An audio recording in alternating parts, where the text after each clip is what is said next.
ले गई जिया तेरी मुरली मधुर। भगवान प्रहलाद जी जब भगवान की लीला को देख लिए तो भगवान के मंत्र का स्मरण करने लगे।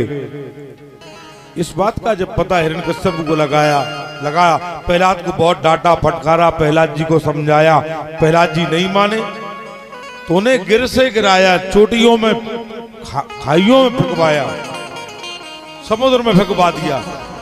अथाह जा पानी था लेकिन वहां प्रहलाद जी डूबे नहीं, घुटने घुटने पानी था, क्योंकि परमात्मा की जिस पर कृपा है उसे डुबा कौन सकता है।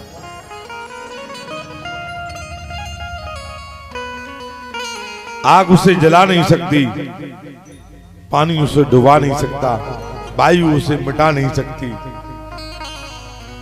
एक दिन सिंह का बहन थी उसकी, हिरण्यकश्यप की, उसकी गोद में बिठाल करके आग लगाई गई,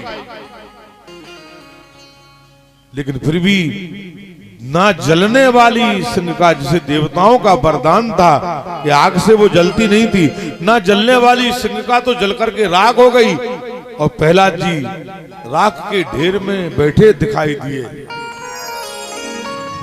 आज उसी उपलक्ष्य में होली दहन किया जाता है। अच्छाई की बुराई पर जीत के उपलक्ष्य में होलिका दहन मनाया जाता है। होली लकड़ियों से हम लोग जलाते, कंडों से जलाते, उससे कोई फर्क नहीं पड़ता है।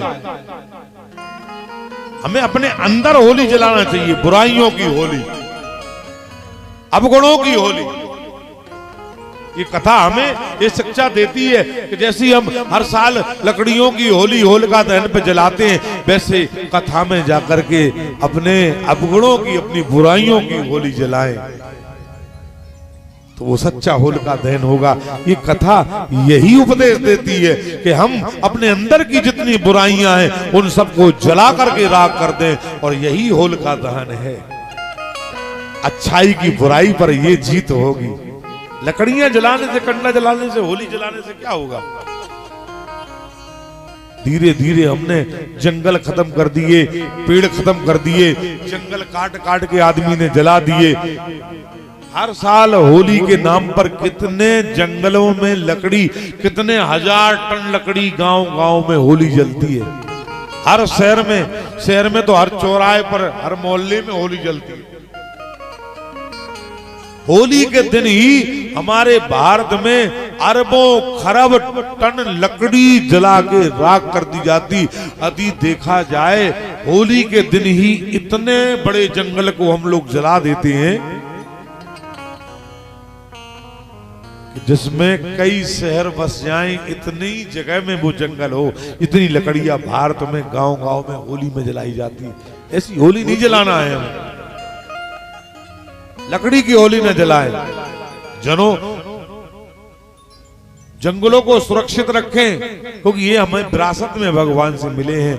यदि जंगल होगा तो जीवन होगा, जंगल नहीं होगा तो जीवन नहीं होगा। इसलिए पेड़ों को न काटें, पेड़ों की सुरक्षा करें। देखो पेड़ हमें कितना सुंदर छाया देते हैं, फल देते हैं, औषधि देते हैं, देते ही हैं, लेते कुछ नहीं है। ऑक्सीजन देते हैं जीने के लिए। कोरोना काल आया था, अभी कोरोना काल में पेड़ों ने ही आदमियों के जीवन को बचाया। यदि ऑक्सीजन नहीं होती तो सारा संसार कोरोना से मर जाता। ये पेड़ ही हैं जो हमारे जीवन में, जिंदगी के जीवन के दाता है। कुछ लोग आए थे पेड़ काटने हमारे गांव में, कुछ लोग आए थे पेड़ काटने हमारे गांव में, और धूप बहुत तेज थी, बैठ गए उसी पेड़ की छांव में। जिस पेड़ को लोग काटने जाते, धूप हो जाती, उसी पेड़ की छाया में बैठ जाते। वो छाया देता, मीठे फल देता, औषधि देता, फिर भी हम उस पेड़ को काट देते हैं। बताओ ये कैसा दस्तूर है संसार का। उसे मिटा देते हैं, उसे सुरक्षित करना, उसे पौधे लगाएं।